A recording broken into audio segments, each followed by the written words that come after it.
Our story begins in one picturesque place, the port of Lit. A huge ship is approaching this port, and the pleasant sound of waves can be heard all around. When the ship arrived at the port, the seagulls that were sitting at the pier took off into the air, and finally those who were on the ship came to land, and some were very happy about it. The young guy joyfully raised his hands up and shouted that they had finally gotten here. He began to look around. He was interested in absolutely everything, and the first thing he noticed was a cute woman in a bunny costume who turned to the man and said that he could buy the potion only after he did her a favor. Also in the port there was immediately a market where fish and other sea creatures were sold. Voices were heard from everywhere in the port. People were busy with their own affairs. Some were looking for a warehouse where they could store their items. Others wanted to train and travel the world with other sailors. Someone was completely lost. A young and surprised guy who had just arrived at this port with sparkling eyes looked around and was happy. A dark-skinned, white-haired man came up to him and hugged this guy with one arm, asking if he was glad to be here, and called him by name. This guy's name was Raymond. This white-haired man was named Walker. Raymond turned to him and said that he had to admit that he was also delighted with this place. Other people also arrived here with them. A man in a green jacket and hat said that he wanted to tell everyone in this port how he felt. His name was Theron. Next to him was a cute girl with black hair. Theron wanted to tell everyone how he feels because their adventure begins here. This is the time when adventurers from all over the world write their own stories of epic journeys. It's the age of adventure. The gate is a mysterious portal that suddenly began to appear all over the world. These gates lead to worlds where terrible monsters unknown to anyone live. Countless adventurers have died within the gate, but the rewards certainly outweigh the risks. This forces ambitious people to continue to experience new worlds. A white-haired man with dark skin and blue eyes said that they needed bait. At the same time, he pointed his finger directly at Raymond, who stood in bewilderment. He also said that it is impossible to come up with a strategy before entering the gate, since it is unknown what to expect. Those who risked doing this in many seasons for this very reason took their lives in unforeseen circumstances, and now began to hire bait slaves. The girl who stood by the wall asked, "Are we talking about those who will distract the attention of the monsters while they run away from the battlefield?" She thought that it seemed to her that this was a good idea, and so they immediately went to where these slaves were. The man who traded them greeted the white-haired man and the other members of the team and said that he was glad to see them here. This place is owned and managed by the Gapwar Trading Guild, all who are slaves of bait, and he hopes that they have a suitable product for them. Then the seller laughed loudly and said that they would definitely buy their expenses. He could guarantee that, and if they allowed him, he could recommend 2 of you. He pointed his hand at the guys he was referring to and said that he had just received them, so they were relatively fresh. Walker said that he would buy 2 of them. The seller said that the buyer had impeccable and excellent taste. After some time, they went straight to the portal and were wished good luck on their journey. Walker said that the adventurers leave marks on the trunk that show how many teams entered this particular gate, but there is not a single one in front of this gate. Then Walker said what it means they will be first, and drew a symbol there. Then, with a smile and some excitement in his eyes, he looked at his comrades and asked if they were ready. Everyone was also positive, and said that they were ready to move forward. Immediately after that, they crossed the threshold of that portal and found themselves in another space. Raymond immediately entered and felt that there was a very strange feeling here. Looking around, he was very surprised. This world was incredibly interesting. It is located in a real forest of huge mushrooms that also glow. He said that he had never been to such a bizarre place before. Inside, brother, the atmosphere was not at all what he imagined. Walker told the slaves that they need to go forward. Don't panic, the portal usually opens far from the monster's lair, so they are safe for now. But it is impossible to exit along the same path they came in. Their priority is to determine the location in Rad with the exit. Suddenly, the girl who was on this team felt someone's gaze on her. As she looked, she noticed behind her a huge creature that was already sticking its claws into her. A moment later, this creature simply destroyed the poor girl who did not even expect such a quick end to her life. Everyone was alarmed. The slaves asked why there were monsters here. The girl's name was Charlotte, and she had just been eaten by a huge monster. Having looked around, the guys noticed that this monster is not alone here. There are a whole horde of them here. Walker grabbed his bow, which he had once bought from a mage, and aimed at the monsters with fiery arrows. He fired one fiery arrow and pierced right through the huge creature that attacked Charlotte. Walker understood that something was wrong here, and ordered the bait to be tied to a tree. "We need to run away from here." The slaves begged those guys to wait and take them with them, but they did not listen to the slaves. The man in the green hat shouted for the slave to shut his mouth and stand still. Raymond tied the slaves' chains to a tree. He felt very sorry for these guys. As soon as they did this, they immediately began to run away, the slaves begging them not to leave them. But that's exactly why they were taken here. They were bait. The ferocious creatures first attacked those poor fellows who were tied to the tree. Walker grabbed the wounded Charlotte's body and ran away with her, carrying her on his back. He shouted that the task was being postponed. Now is not the time to hunt monsters. We need to find a way out, and quickly. Raymond was shocked by everything that was happening here. He did not expect that everything would not be as fun as he thought. He stopped and was breathing heavily. The man in the green hat grabbed him and shouted for the fool to come to his senses. They need to listen to Walker's instructions. They need to calm down. Their adventure was a complete failure this time. But they can prepare better to try again. It's too early to give up. They can't let their guard down. While he was saying that together they would survive, another huge creature appeared behind him, which was very fast. This huge feathered creature very quickly hit the man in the green hat with its huge paw and simply crushed him on the spot. Walker was beside himself with rage and pity. Tears flowed from his eyes because he was very sorry that Theron also died. When you huge creature raised your clawed and huge paw, everyone saw that Theron could no longer be saved. Raymond fell to the ground and froze in horror looking at the dead body of his comrade. Walker again grabbed his staff, which he used as a bow, and aimed at the ferocious creature. Well, this creature was too fast. In an instant this terrible beast stuck out its long tongue. With this tongue, he grabbed Walker's neck and squeezed him hard. Then this huge creature began to drag him straight into its terrible mouth full of sword-sharp teeth. The last thing that man shouted was words for help, but no one saved him. Raymond had never experienced such a shock in his life. All his friends were destroyed before his eyes. The young guy noticed that the creature was approaching him and, in horror, began to crawl in the other direction. He didn't know what to do. The horror numbed him so much that he simply couldn't help himself. The creature grabbed his leg with its sticky and long tongue and its teeth into it. The guy screamed very loudly, but someone was watching him all this time. Suddenly he looked up the mountain and noticed they're the same slave whom he had tied to a tree. He was very surprised that the bait survived, and it would seem that this man is now his hope. Raymond shouted that thank God he survived. What a relief! And then he began to beg that the guy on the tree with the spear would help him quickly. Everyone died. Only he and this slave remained.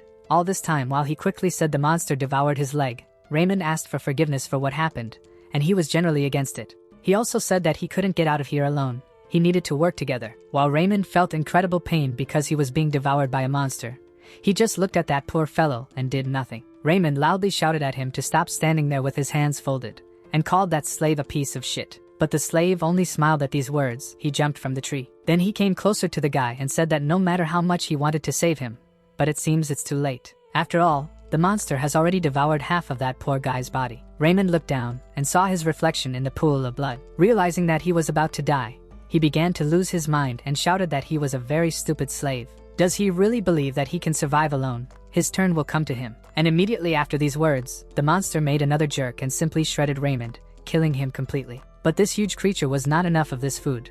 He also wanted to feast on the slave. A huge but fast creature prepared to jump. Then it rushed straight towards the guy who was standing with a spear in his hand. But the guy with black hair was absolutely calm. He said that he thought that he could survive. He pointed his spear straight at that huge beast and went through it, making a huge hole in the beast. A feathered creature with horns just dropped dead not far from this guy. Having stained his face and clothes with blood, he straightened his hair and said that this was not the place where he died. And now let's move to a completely different place. But this place was no less sinister. Several armed men stood on the edge of the cliff. At the very edge stood a man in a black cloak. Creatures that looked very much like flying lizards were approaching them. There were also huge creatures that looked like demons from the underworld. They were of all sizes, from small to incredibly huge. Among them, one huge dragon especially stood out. It was the Horntail, also known as the King of Dragons. One of those guys said that it turns out that the Centauri nest was also destroyed. They have no one else to rely on here, starting with the Knights of Cygnus, the resistance of the Crusade hunters and adventurers, and ending with the 6 heroes on whom people pinned their hopes. A woman approached this man who was standing on the edge of the cliff and said that everyone was dead. She looked at his back and said that he was the only one left. This was the last adventurer. His name was Elpham. And finally he said that they would now go forward, because the last adventure awaited them. The incredibly huge dragon had already noticed its prey and was flying straight towards those people. He opened his huge mouth wide and growled so that the earth began to cower. Then there was a battle in which there were huge losses. Elpham was on his knees, covered in blood and breathing heavily. Around him were the dead bodies of his assistants who could not survive this battle. And right in front of this guy lay the huge head of a ferocious dragon in which there was no longer any life. Elpham raised his eyes to the mountain asking just one question: is this the end? As it turned out, it was a 3-headed dragon, and our hero managed to cut off one head. They survived the heavy blow but managed to cut off one head, only to see it regenerate. He thought that all their efforts were in vain, and the huge creature again headed straight towards him. Elpham realized that this was definitely the end. He simply closed his eyes, resigning himself to what was about to happen. He thought that this was the end of his world, and also the end of the adventure. But getting angry, he hit the ground very hard with his fist. A rather large dent formed at the site of the impact. The guy said that it was some kind of curse. He was incredibly golden. He still did not want to come to terms with the fact that everything could end like this. After all, what then was the sacrifice of all those who were next to him? Philip, Jaden, and Eleceed, they all gave their lives, resigned to the fact that this was their last battle. Elpham raised his head up the mountain and shouted loudly that he refused to accept it. He looked with incredible anger at the huge dragon, which was growing another head. He turned to the horntail and said that he would not die just like that. The guy with black hair used his power and concentrated it in his hand. He then swung, creating a huge arrow to launch at his enemy. He shouted that he would kill this dragon even if it was the last thing he could do. Well, the amount of enormous radiated energy that he used did not remain without a trace. He suffered an internal hemorrhage and blood began pouring out of his mouth. The dragon, using one of its heads which was in the middle, wanted to incinerate its opponent. He began to spew out a huge amount of ancient magic which he aimed at Elpham. Our hero saw in front of him a huge ball that was supposed to smear him into powder. What a pitiful sight. Why should the end be exactly like this? And if only it had more power. If he could start all over again. He tried to change something. With these thoughts, he died in that world, but suddenly he heard someone shouting at him to get up, then splashed water on him. After looking around, the guy realized that he was in a completely different place. There were shackles on his hands. The man who was throwing a bucket of water at him said that he knows that this brat is healthy. He is just a bait slave, and you shouldn't forget your place. Elpham didn't understand what happened at all. Where did the horntail go? He didn't understand why he was even alive. Looking around, he heard talk that they had brought a new product. This is an excellent choice for a long trip to the dungeon. Elpham tried to move his hands. Well, I realized that these shackles would not be so easy to remove. He was in a cage and they looked at him like some kind of animal. Are these people really choosing slaves for themselves?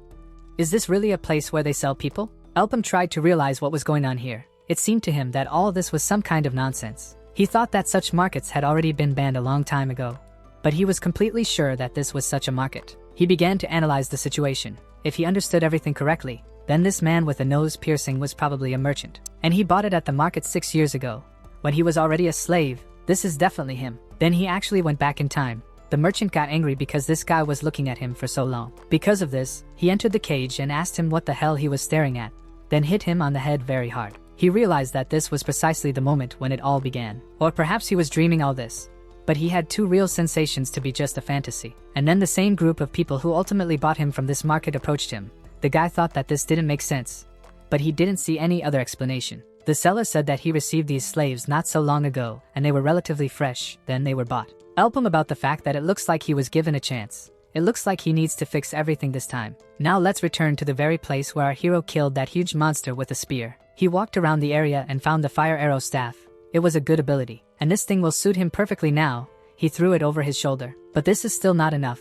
The adventure group probably took other things with them. They still planned to collect more goods here. He also remembered that some people hide valuables in their shoes, and he found a ring in one of his shoes which he put on his finger. Elpham looked at the ring and it began to shine. He realized that it was a telekinesis ring. Suddenly he heard a noise coming from the bushes, and when he had seen enough, he noticed other ferocious creatures. He understood that they must have come to the smell of blood. They would have to fight. They quickly ran towards him to tear him to pieces, but the guy was ready. He began to repel their attacks and chop these creatures into pieces like a meat grinder. When the huge creatures began to use their long sticky tongues during the battle, this worsened the situation. One of those animals grabbed the spear that was in the hands of our hero, and this spear was successfully torn into pieces which scattered in different directions. Elpham was even surprised by the power of such a creature.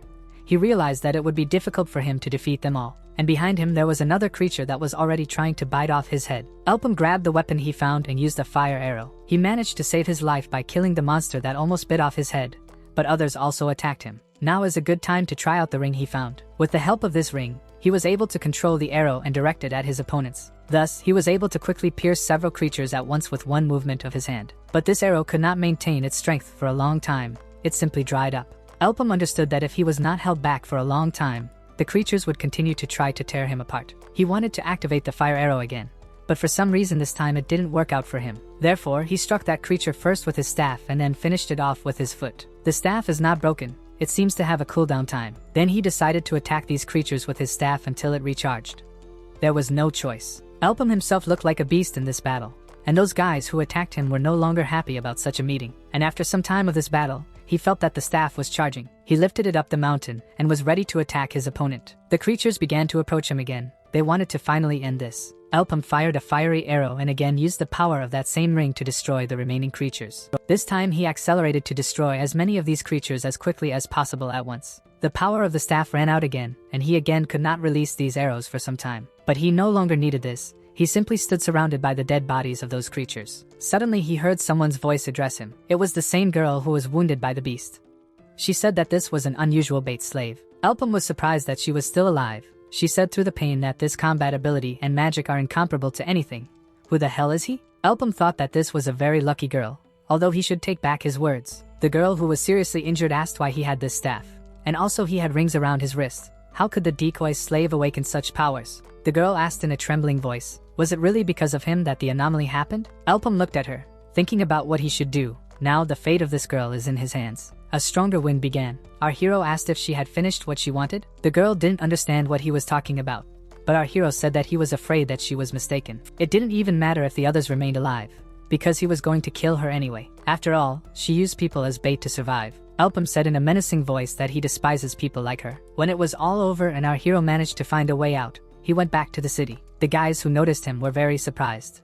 Is this really true? They did not believe that the decoy slave returned alive from there alone. Elpham thought that the die had been cast. He needed to act quickly so that this would not be his fate. But everything should be done in order. He came to one large building in the city. Holding a staff in his hand, he wanted to get rid of the status of a slave. When he entered that building, they asked him to wait. They were trying to clarify the situation. The man who sat at the table and lit a cigar and said, "Did this rat come back alive?" His assistant said that everything was true. This is always the case, and the man said that according to this man, he came unharmed. Then his interlocutor named Mr. Abbey said, "What's wrong with this? Is this the first time that the decoy slave returned without injury?" Then the man always said that all the adventurers from the team he was in died at the gate. Then the man with a cigar asked that he really wanted to say that this slave survived alone. This is really strange. And also strange that he decided to provide a report about not escaping. Those who have become slaves due to huge debts cannot avoid the fate of being used as bait again. Since he didn't try to escape, it means he realizes how difficult it is to hide from them. In the end, death is the only path to freedom for them. Always, and the man said that business was being carried out in their trading guild Gapor. Is it really necessary to report to him on such trifles? But the assistant said that the gentleman should know something else. He also learned that this slave awakened the first circle. The man with the cigar was very surprised. He didn't understand. Did this decoy slave awaken the first circle? The man with the cigar was thinking that he probably had a bad opinion of their guild since he was a slave. The assistant also said that he was told that that slave was asking to change his contract. The slave wants to register as an adventurer. The man with the eye patch was very surprised. Who the hell does he think he is? The assistant said that Mr. Larkin wanted Abby's to deal with this situation personally. Then Abby's jumped to his feet and asked, did Mr. Larkin himself say this? He wondered why the executive head of the guild would be interested in a stinking slave. Looking at the stack of papers, he thought a little more and came to a conclusion. The assistant left his office and closed the door behind him. The man with the eye patch thought aloud that the decoy slave yearned to become an adventurer. In the name of Emperor Cygnus, slavery was abolished, but only conditionally. People have always been slaves of money. They have always thirsted for gold and were ready to do anything for it. Those who could not pay on time were obliged to work off the gold. This simple law led to non-caste slaves in the world of Maple. When our hero's father, the only family he had, died of illness, he became one of them. Elpham purchased an ingredient called black moss from the Gapor Trade Guild to cure his father, promising to pay later. The guild demanded 1,000,000 gold coins, which was several times the market price. The defendant failed to pay the merchant guild 1,000,000 coins on time, and therefore will have to perform work for the guild within a set time. For 6 years these scumbags exploited him day after day, and also mocked him. Elpham thought that it was time for him to take revenge for this. Elpham sat opposite Abby's and said that he was at his service. He realized who he was sitting in front of now and thought that he was a faithful servant of one of the executive heads of the guild. Not bad at all. The man with the eye patch said that he heard that Elpham wanted to change the contract. Therefore, he wanted to get straight to the point since he had already been told enough about this slave. The bearded man then said that he would register him as an F-rank adventurer. Elpham reflected that he agreed to his application quite easily and thanked his interlocutor. However, our hero wanted to clarify something. He demanded the E rank. He understood in advance that the game would go exactly according to his rules and not according to the rules of these scumbags. Then his interlocutor asked why he needed rank E. Even the Association of Adventurers did not officially recognize him. Elpham replied that he had come to the gate as a bait slave hundreds of times over the past 3 years. His interlocutor replied that everything was correct. He came there as bait, but he was still new to killing monsters. Our hero asked, since when are adventurers judged by their ability to hunt monsters? The first seeker earned great glory through his survival skills, the main goal of any adventurer to return alive and after the processions. The man with the eye patch thought that this was really true, the information that the survivor would bring at the cost of military merit. He said that this was reasonable. Then he said that, to be honest, the fact that this slave survived and came back a bunch of times being bait is a great achievement. But that's all. Bait's only taken to the gates of the lower level. Does he really believe that his insignificant survival skills will save his ass in the gates of the high level? He began to take out a cigar and said that this guy is very mistaken if he mistakes their guild for credence who will sign a contract with a self-confident idiot. This man closed his cigarette and said, looked at the guy, thinking that if he continues to overestimate himself, he will die very soon. However, his intuition told him something about this guy. By this he said that there is a gate with a limit of 5 people and 12 marks on the tree trunk. Then he smiled and said that everything is correct. This means that at least 12 groups of 5 people went there and did not return. The bearded man turned to the slave and told him to prove to him that he was worthy of the rank he was asking for. If Elpham succeeds, he will correct his wish, and at the same time he handed him a piece of paper. Elm of Time, he immediately found guys to join. Those guys turned to him and said that he must be the same newcomer who joined them. One of them, a blonde man with green eyes, said that he was glad to meet you. His name is Chev, and he is the tank of their team. And Mr. Abbeys also told him that he was a Bates slave. But there is no need to worry about this, because he doesn't care about it, just like his comrades. Elpham said that he was glad to meet them, and his interlocutor also said that he had also heard that he could use fire magic. Elpham replied that everything was correct. Then a dark-skinned man with white hair asked whether any magic is inaccessible with a poppy seed. Chev said that this is not true. They can only control the element to which they are predisposed from birth, which is why it is useless for them to take an object that does not match their element. But he moved away from the topic and said that it's possible that our hero already knows their goal on this mission is hunting monsters. They need to return the items that were dropped by the other 12 teams that went here before them. When they collect all those things, their work will be over. The guild is ready to pay 3,000 coins for each item. The dark-skinned man said that this was a robbery in broad daylight. They would have been left without any items at all if it weren't for them. Besides, those guys had 1 circle each, which means their items cost at least 7,000. The man with the scar on his face told him that he should stop complaining. Then the man with white hair said that he did not complain. Then the head of this team told them all to calm down, and it was time to earn some money. Immediately they entered that portal and found themselves in a completely different world. It was very light here, but still somehow creepy. The commander said that everyone should listen to him. It is very likely that the task will be delayed. Judging by the terrain, it is necessary to set up a camp. One said that they should set up camp at the top of a tree. There are many branches and they can hide behind them, and from above it will be more convenient to look for better places. And they agreed with this proposal and immediately began to do just that. A blonde man with dark skin approached our hero, put his hand on his shoulder, then said that he could rest, because he and this pizza behind were experts in construction. And after some time, they built a truly good shelter. Now that everything was ready, they had to split into 2 groups and explore the area. The commander said that Tom, Max and Roa would all go together. The commander and Elpham will check the western side, and the other group will check the eastern side. If something happens, let them immediately give a signal and quickly return to base. Then everyone understood what they needed to do. They agreed with this and hit the road. The green-eyed man looked around and thought that there were almost no monsters here. He said that they probably set up camp too close to the entrance. Tomorrow they will go deeper into the forest. He then asked our hero how was his first assignment as an adventurer. Elpham, with an absolutely calm face, said that he was nervous. Then his interlocutor smiled and said that he understood him. Chev said that he still sometimes worries every time he enters the gate, even though he has gained a little experience. But he is not the bravest man in the world. But he continues to boldly take a step forward because he is surrounded by people who are important to him. He doesn't know how it sounds from the outside, but all his comrades are really good. He really felt very sorry when he first heard the story of Elpham. But it's even hard to imagine how hard it was for him. Chev walked ahead of our hero and then stopped and said that if he wanted, he could always join them. When he looked at Elpham, he noticed that he was standing near some small hole that someone had recently dug. Chev laughed and said that we shouldn't take his words too seriously. After some time, night came and they sat down under a tree to make a fire, but they failed to find anything. The head of this team said that maybe they should avoid talking about work, at least over a meal. Elpham still had not freed himself from the shackles on his neck. He still walked with him, and that evening he drank only water. When everyone had a snack, they went to bed to gain strength. But not everyone went to bed. Some kind of creaking was heard. Someone was approaching our hero. This was the head. He approached the place where our hero did not fully address him. He asked if he was sleeping.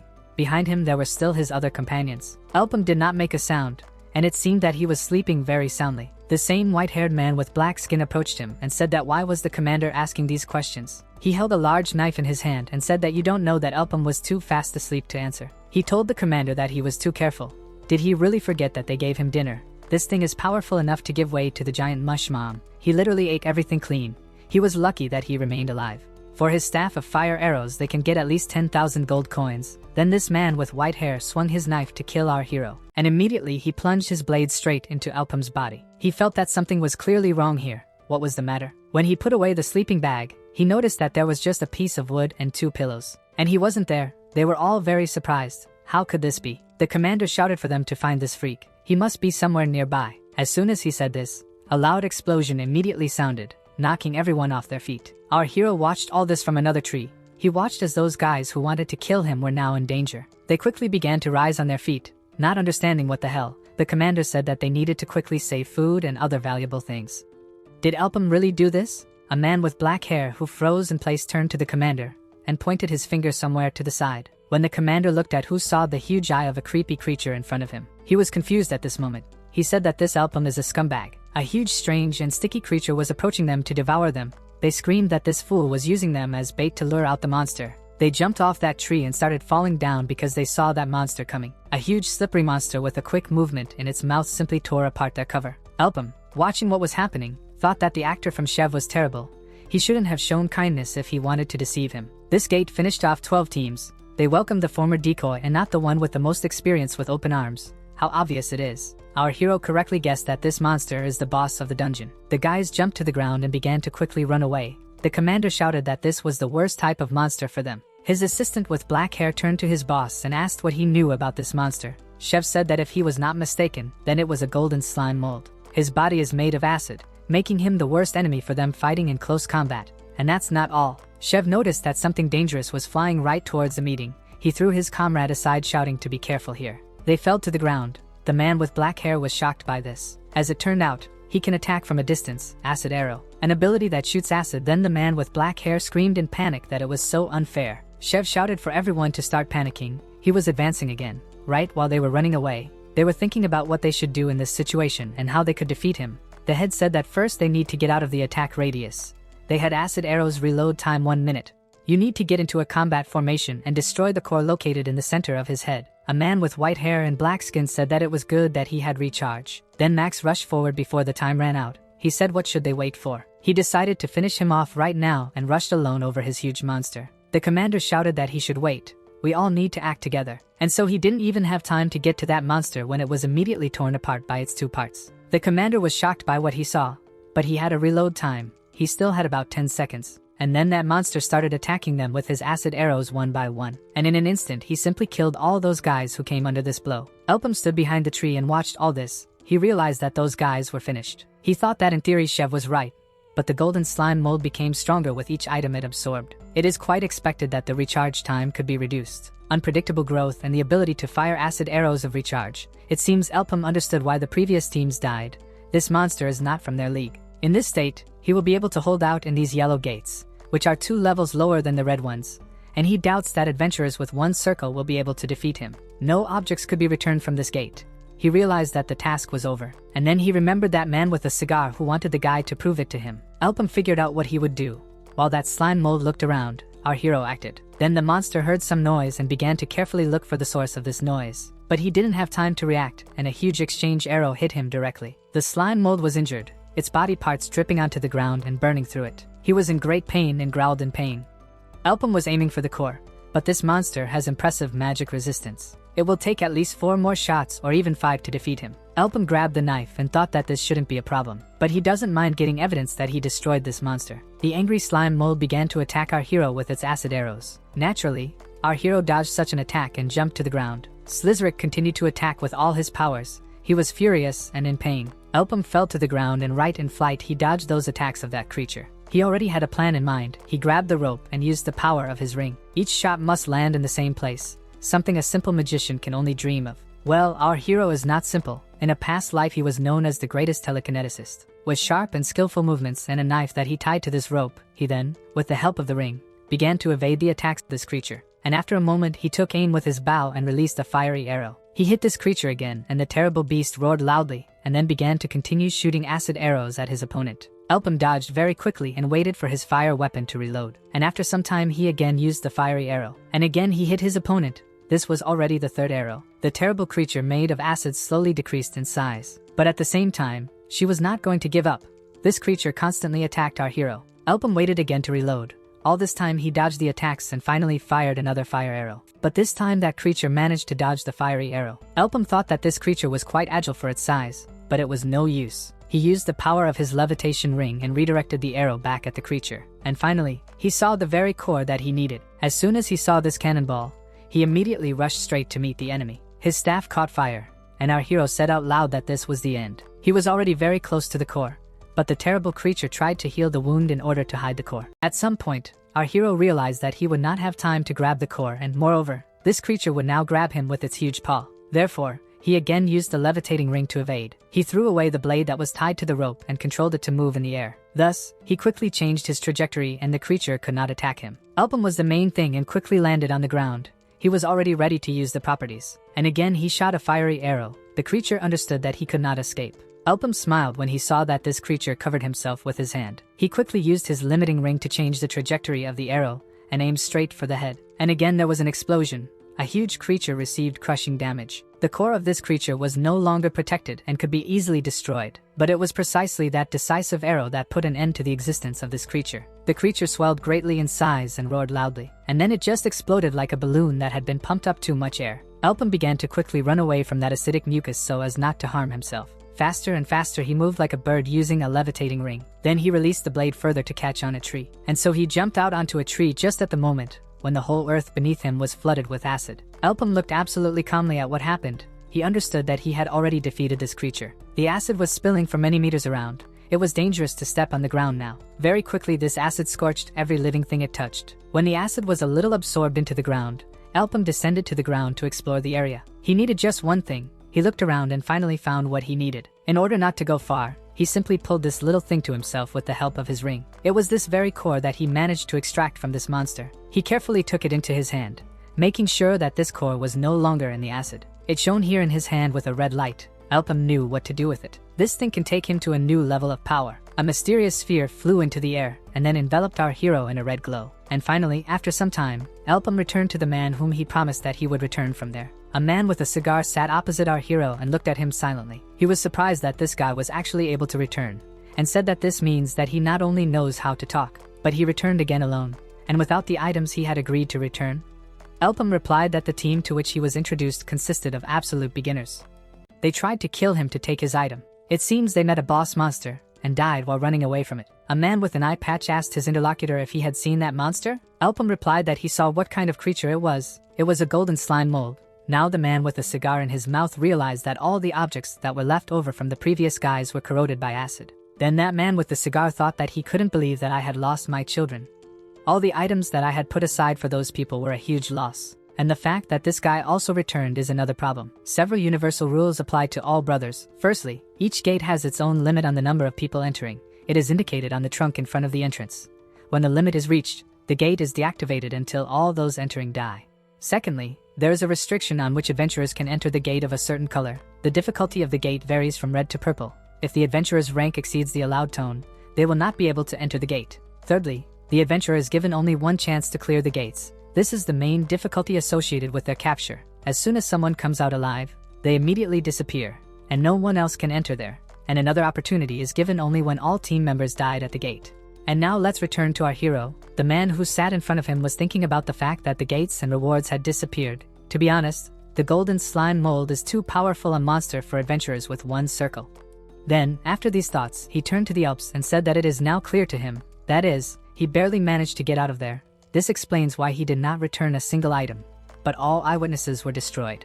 The man with the eye patch said that whatever the reason, Elpam couldn't cope. Elpam answered him that there was no need to rush to a conclusion, because he had not finished speaking yet. Our hero unfastened his leather bracers and wanted to show his interlocutor something. And finally, when he showed him what he wanted, this green-eyed man simply couldn't believe his eyes. As it turned out, Elpam absorbed the golden slime mold, which meant that he killed him. The bearded man shouted that these two circles, had he really absorbed the mana stone that fell out of him? Elpam replied that he thinks this is a great proof of his abilities, and now he wants his interlocutor to register him as an E-rank adventurer. A bearded man with an eye patch said that he would give him D rank. Elpam now asked what he meant. The man jumped up on the table and said that he would register Elpam under rank D, and if he agreed to work exclusively for him, he would become rank C. Elpam, don't think for long. I started signing the contract that man gave him. The man with the cigar was thinking that rank C for adventurers without a third circle was prohibitively high. The rank of adventurers is strongly tied to the number of circles. In this world, the corresponding number of circles of power varies greatly. However, this guy is clearly an exception. Not everyone can get a circle by consuming a mana stone. Plus, he has an instinct for self-preservation. This guy is just a diamond. He is significantly superior to those people who came here. He earned the second circle in the blink of an eye immediately after the first. He has an unheard of speed of development. The man with the cigar smiled and thought about hiring him. Meanwhile, Elpam was thinking that everything was going better than he expected. This man clearly needed him. He himself understood that it would be useful very soon. He knew what would happen next. The first conquest of the Red Gate for 100 people will take place soon. If his memory serves him right, then around this time there will be a huge event in which all the trade and adventure guilds in Lith will be interested.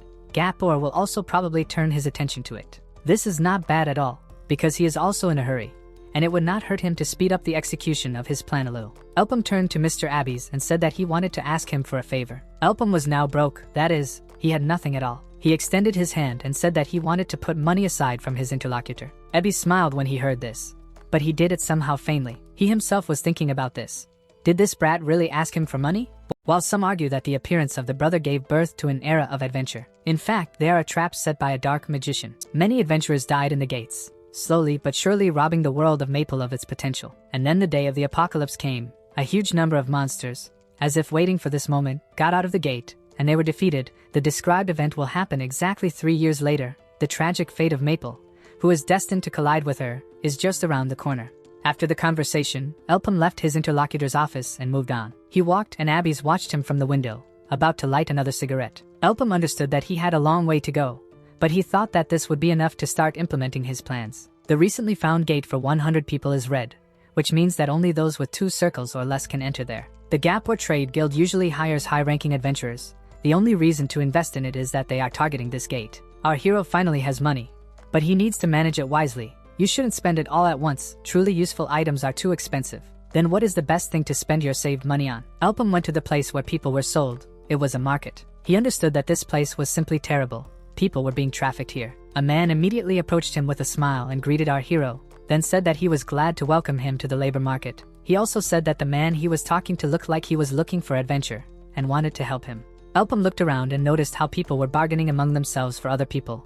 They had separate bait slaves or partners who would fight with them side by side. Elpham said that he was looking for a certain person and wanted to be taken to him. A man in a red headband asked who exactly should he be taken to. And so we see that our hero immediately went to the dungeon where the punitive premises were located. He sends the most problematic people there for correctional purposes, and the one our hero is looking for is one of them.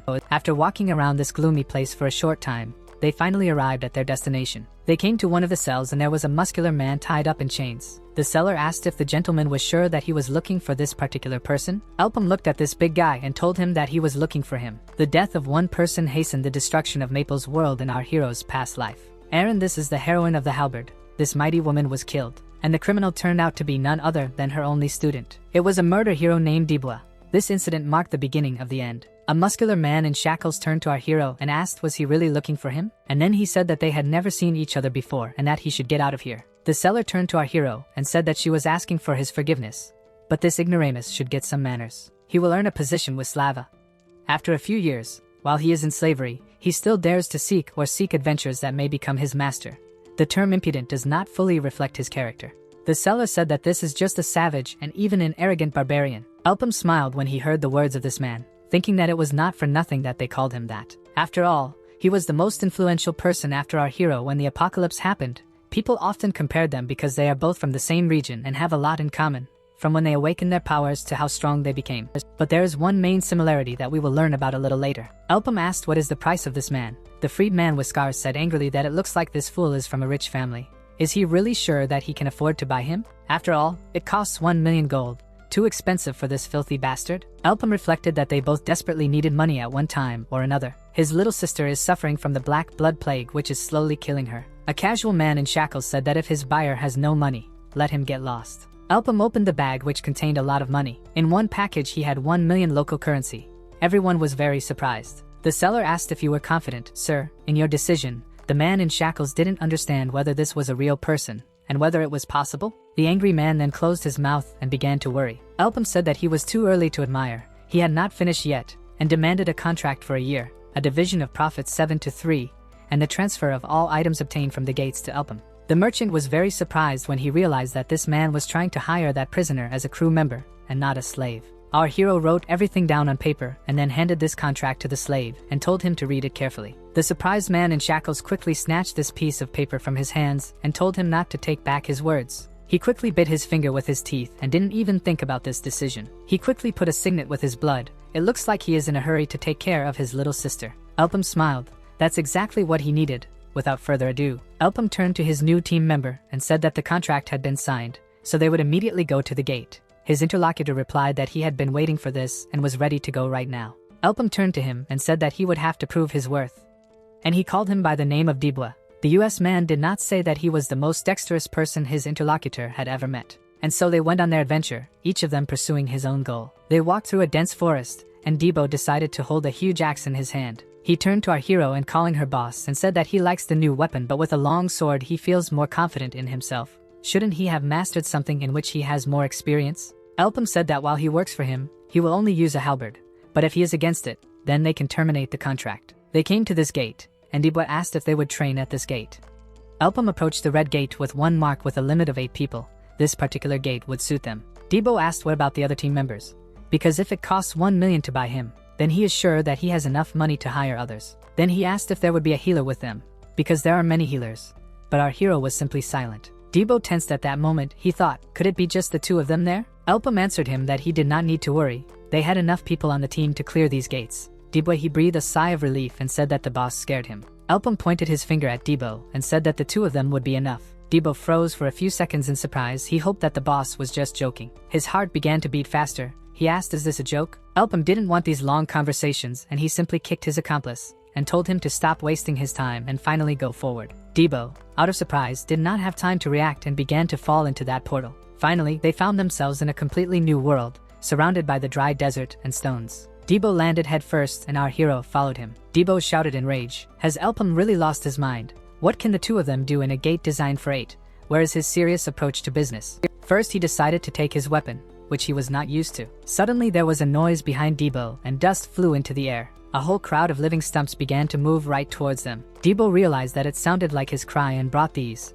They are known for their resistance to weapons like blades, but there are a whole lot of them here. Elpham pushed his assistant away and told him to step aside. He was heading straight towards these stumps. Dubois didn't understand what he was doing. Elpham used a fire arrow and immediately began to smash these creatures to pieces. These stumps were created by sorcerers. They were once ordinary trees, but now everything has changed. Elpham used the levitation ring again and began to exterminate a whole horde of these stumps. Dubois just looked in shock at everything that was happening. When our hero destroyed the creature that was attacking them, he turned to his interlocutor. He told him that it was very sad that he started screaming as soon as he entered the gate. Let him not make such a mistake again, because he simply attracts monsters. Dubois didn't understand who the hell this man was. But let's move to a slightly different place. The woman, on her knees, turned to her boss and said that the trade guild had taken the bait. They were thinking over the implementation schedule, and among them were their own people. I listened attentively to a man who stood at the window and held a glass of wine in his hand. She turned to him and asked if he would allow him to proceed with the plan. This man also had red eyes, looked at the girl and said that he allowed it. Then the woman bowed her head before him and began to disappear like a shadow. This man with long gray hair raised a glass of wine to the mountain and said that his will be done. He looked at the moon and said that they will free the world of Maple.